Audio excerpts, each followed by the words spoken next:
Right, and like I say, choose a girl that chooses you, but you're not saying don't choose a non-attractive girl. No, she could be beautiful. You're saying be beautiful, but actually she chooses you. But because she chooses you because you are her type. Yeah, you now have peace as a man. You have respect. This is one thing that men do online. We want peace. We want peace. We want peace. Peace is created. It doesn't just happen. So these guys will be coming home late, liking girls' pictures online all day, talking to other people, this, that, and then be like, why aren't you my peace? Look, selection and behavior. They're not your peace because maybe she is somebody you chose badly, or you're indulging in behaviors that aren't conducive to peace. Peace is created. So they come on all these podcasts and they're like, men just want peace, but I'm going to do my thing and I'm going to go sleep around and I'm going to go to the club every night, but I just want to come home to peace. No, babe, it doesn't work like that. You create peace.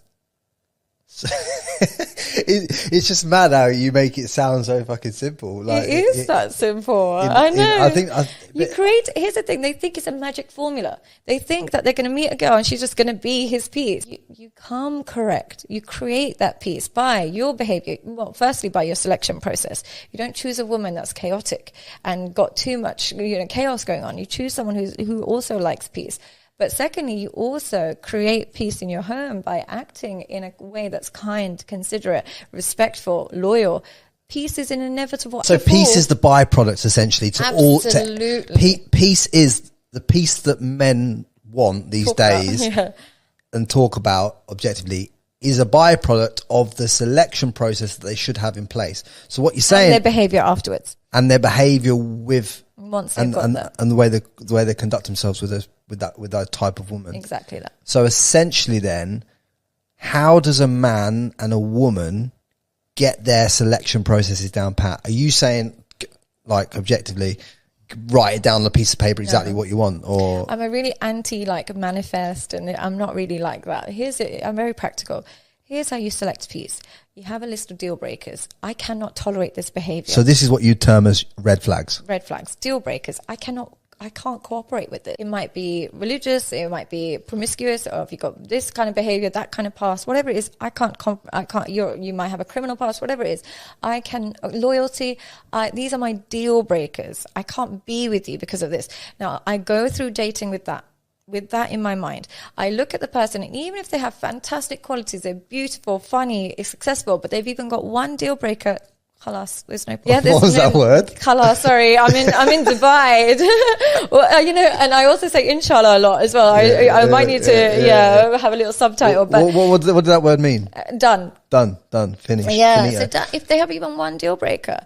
But here's the problem: people will find somebody that they really like who has a million deal breakers, and then try and cling on to that person and get them to change, and the relationship is a roller coaster.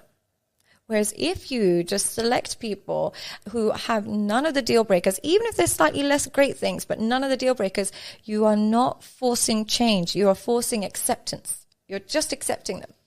And then the relationship is smooth. This is why when I go into generational wealthy environments and parties, and I see how the women conduct themselves and the type of women that men have. Yeah. And they might not, to be honest, even be the fucking best looking picnic at the box, but they'll have the beautiful, elegant woman that's also come from some generational wealth. And it's just and they might not be eloquent outside of there, but in the environment that they're in, they are. And it's very, when you look at it from a psychological point of view, like, okay, now I get how there's synergies there, and they've contextualized and created their environment to represent them, because they understand that this woman and this man represents me as a person too. Yeah. So if you've got a woman going out there and cheating on you and this and that, and then you're forcing her to behave, you're forcing her to get in line, which Myron really teaches. Like, you just get them to get in line, get them to behave. You can't mold a woman. You can't mold a human being. You can't even mold your children. Think about your children, how much you want them to behave a certain way, and this, you can't even do it with them. You can't do it with the person. The best thing is you select wisely. What about the fixers though? There's a lot of people I know. Before I went and did a lot of like spiritual healing. I know you don't believe in that type of stuff, but I did go. Did you do ayahuasca? No, I've done a mushroom journey which healed a lot of generational trauma. Amazing. And I know it's probably anti what you believe. No, it's not that. It's just I also find it a bit scary. Right. Okay. I'm a wuss. I've never drunk alcohol. I've never done anything, so I'm very scared. I don't drink alcohol. I've never had alcohol. But I've never had any other drugs other than mushrooms. But I went on this mushroom journey, and it really helped me find peace with, because I felt when I was younger that I didn't feel like I had. My mum and dad had been together like 45 years. Okay. Good family, stable home. But because I had a sister, and I was in a competition with my sister, I didn't feel loved by my mum. Right. That lack of love that I didn't feel from my mum at the time, that I'd never healed, caused all my dramas in my relationships. I had a similar problem. Yeah. Yeah, I have lots of sisters. Right. Yeah. So you felt like absolutely. right. And when you feel like that, unless you heal that, I've healed that now. That's why I can talk about it openly. You can't talk about something that you haven't healed, right? Yeah. So but how do you measure healing? Well, I know you don't like the word, but I just feel peaceful now about talking about it and helping other people by talking about it and saying, look, I had a trauma here, and that trigger and that deep ingrained belief that wasn't even fucking true. Yeah, it's a core belief that you developed. A core belief that I developed, that my mum didn't love me, infactual, not true, and not present in my reality. However, I took on the belief like it was true and created a narrative around it. And then that by not healing that part of myself, I attracted these beautiful women that had other ailments in their childhood that they hadn't healed, and they attracted, and by being in that environment, it caused chaos. Yeah. And that was my learning lesson. Here's what core beliefs do to us. That's really fascinating. If you grow up thinking that you're not loved by someone, that you believe that's a core belief.